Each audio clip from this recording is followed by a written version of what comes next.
One of the big environmental myths out there is some people still don't believe global warming is real.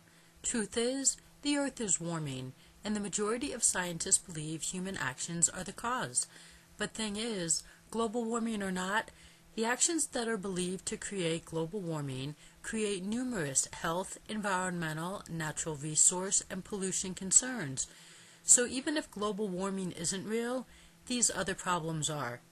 Every irresponsible thing you do is irresponsible for so many reasons, so it's just responsible to be responsible.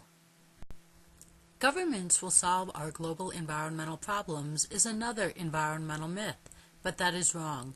99.most everyone% of the population is environmentally illiterate, including elected public servants at all levels. Our environmentally illiterate president, Congress, governors, state legislators, mayors, and town councils aren't knowledgeable enough to lead responsibly. So point is, as they have proven for decades, governments anywhere aren't going to solve this global problem. We have time to solve this problem is another environmental myth today, but that is not what the scientists report. They continue to stress the need for urgent action. We don't act on this because our environmentally illiterate government at all levels doesn't know enough to believe this or to instill it in the population. They, and therefore the population, believes today's standard line. As long as we have clean energy decades from now, we will solve this problem. But clean energy decades from now is way too little, way too late. So the sit back and relax position continues to make the situation worse. As the experts continue to warn, we don't have time on our side. People believe the consequences of global warming aren't going to happen in their lifetime, which is another environmental myth. Every global report states that things are getting worse even faster than expected. At the rate we are going, scientists say the chance we will emit the greenhouse gas that breaks the environment's back in your lifetime are pretty good. Additionally, to be a good global citizen, it means you care about the people that will inherit the earth after your life.